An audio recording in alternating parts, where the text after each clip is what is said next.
কখনো শুনেছেন তেলে ভাজা খেয়ে সঙ্গে সঙ্গে জল খাওয়া একদম উচিত না? অনেকে বলেন এতে নাকি হজম নষ্ট হয়, আবার কেউ বলেন শরীরে টক্সিন তৈরি হয়। ব্যাপারটা কি এত ভয়ঙ্কর, নাকি শুধু পুরনো ধারণা, ভুল ধারণা? আজকের ভিডিওতে বলবো এটা কি শুধুই মিথ নাকি রিয়ালিটি। ধরে নিন আপনি গরম গরম সিঙ্গারা, বেগুনি, চপ বা ফুচকা খেলেন, আর তারপরেই এক গ্লাস ঠান্ডা জল খেলেন। মুহূর্তের মধ্যে কেমন একটা ভারী ভারী ভাব লাগে না? ঢেকুর ওঠে, গ্যাস বা অস্বস্তি শুরু হয়।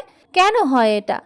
শুধু চপ খাওয়ার পরেই তো এটা শুরু হয় না, সঙ্গে সঙ্গে জল খেলে তবেই এই অস্বস্তি ভাবটা শুরু হয়।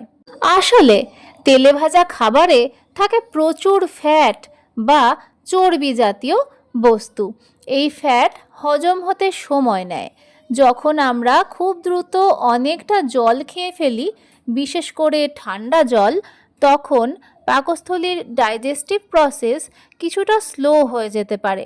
ফলে খাবারটা বেশি সময় পেটে থাকে, আর তখনই শুরু হয় ব্লোটিং, অম্বল বা গ্যাসের সমস্যা। তবে একটা জিনিস খুব পরিষ্কার করে জানা দরকার, জল খাওয়া কিন্তু টক্সিন তৈরি করা নয়। অনেকে বলেন তেল জমে যায় বা পাকস্থলীতে পাথরের মতো হয়ে যায়। এগুলোর কোনো সায়েন্টিফিক প্রুফ নেই, এটা ভুল ধারণা বলতে পারেন। কিন্তু আসল সমস্যা যেটা রিয়েলিটি, সেটা কোথায়? সমস্যা হচ্ছে টাইমিং আর কোয়ান্টিটিতে। তেলে ভাজা নিজেই হেভি ফুড, তার ওপর যদি সঙ্গে সঙ্গে অনেকটা ঠান্ডা জল খাওয়া হয়, তাহলে স্টমাকে সাডেন টেম্পারেচার চেঞ্জ হয় আর ডাইজেশনের ওপর এক্সট্রা প্রেশার পড়ে।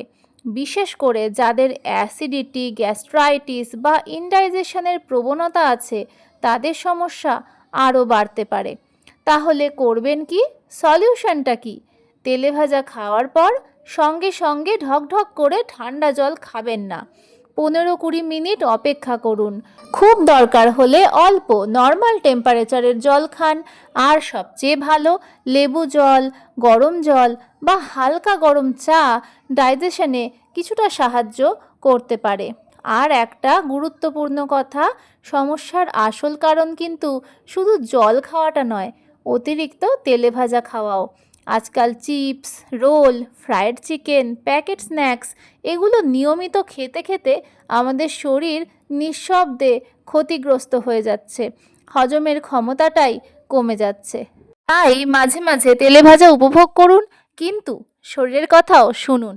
কারণ স্বাদের আনন্দ কয়েক মিনিটের, কিন্তু শরীরের সমস্যা অনেক দিনের সঙ্গী হয়ে যেতে পারে। খাওয়া দাওয়া সংক্রান্ত ইনফরমেটিভ ভিডিও পেতে সাবস্ক্রাইব করে রাখুন। এই ভিডিওটা ভালো লাগলে লাইক করে দেবেন।